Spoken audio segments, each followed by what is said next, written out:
Third terminal যখন হয় তখন আমি ছিলাম না, জানতাম না। আমি আইসে মোটামুটি রেডিমেড অবস্থায় পাইছি। আমি এইটাকে এত টাকা খরচ করছি, এটাকে তাড়াতাড়ি অপারেশনালে আনার চেষ্টা করছি যাতে আমরা রেভিনিউ আর্ন করা শুরু করি। তো আমি ওখানে ছিলাম না। আমরা আশা করছি এই কাজগুলো সামনের মার্চের ভিতরে এই কাজগুলো সব কমপ্লিট হয়ে যাবে। শুধু আমাদের এখানে সব মোটামুটি কমপ্লিট হয়ে যাবে। শুধু আমাদের এখানে যে ভিভিআইপি টার্মিনাল আছে সেটার কাজটা একটু আমরা পিছিয়ে আছি, 65% মতো হয়েছে। তো এইটা নিয়ে আমরা মিটিং করছি, একটু দ্রুত আমরা শেষ করার চেষ্টা করছি। করে এই টার্মিনালটা আমাদের নিজেদের প্ল্যান হচ্ছে এই বছরের ভিতরে এই টার্মিনালটা উদ্বোধন করা অ্যাট এনি কস্ট। সো কারণ আমরা এটাতে অনেক খরচ করেছি, আপনারা জানেন $2.1 বিলিয়ন এখানে আমাদের খরচ হয়েছে।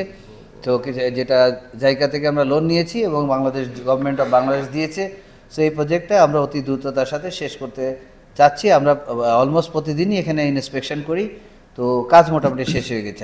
এই ব্যাপারে কোনো ধরনের অনুরোধ উপদেশ বা কোনো ধরনের প্রেশার আমরা অ্যাকসেপ্ট করব না at any cost. It has to be a number 1 terminal in Bangladesh and comparable to any international standard of terminal in the world. So এটার ব্যাপারে আমরা কোনো কম্প্রোমাইজ করার জন্য মোটেই প্রস্তুত নেই, সেটা আপনাদেরকে আমি দ্ব্যর্থহীন ভাষায় আজকে জানিয়ে দিচ্ছি। নেক্সট হচ্ছে আমাদের হজরত শাহজালাল আন্তর্জাতিক বিমানের CNS ATM system communication radar. আপনারা জানেন গত 1 যুগ 1.5 যুগ 2 যুগ আগে আমাদের আশেপাশের দেশ সবাই কিন্তু তাদের air traffic management system automation হয়ে গেছে, আমরা কিন্তু অটোমেশনে যেতে পারি নাই। তো এখন আমরা এই অটোমেশন সিস্টেমে গিয়েছি। এই যে রাডারটা আপনারা দেখছেন, এটা একটা রাডার টাওয়ার, পুরো বিল্ডিংটা হলো সিএনএস এটিএম সিস্টেমের জন্য। এখানে আমাদের থ্যালেস রাডার অলরেডি ফ্রান্সের থ্যালেস রাডার অলরেডি এস্টাবলিশ করেছে, one of the best radar in the world.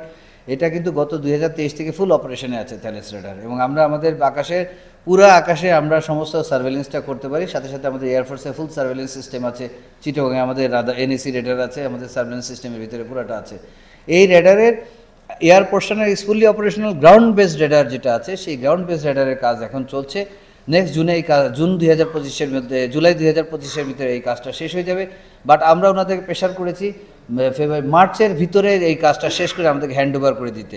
This is world class system এবং আমাদের ফুল সিস্টেম অটোমেটেড হয়ে যাবে। এয়ারক্রাফট ল্যান্ডিং করা থেকে শুরু করে সুইচ অফ গোয়িং সব কিছু সিস্টেম অটোমেটেড হয়ে যাবে, যার ফলে আমার এয়ার ফ্লো বা কার্গো ট্রান্সপোর্ট প্লেন, এয়ারক্রাফট, বেশি পরিমাণে এয়ারক্রাফট আমরা এখন অ্যাকোমোডেট করতে পারবো শর্টেস্ট পসিবল টাইমের ভিতরে।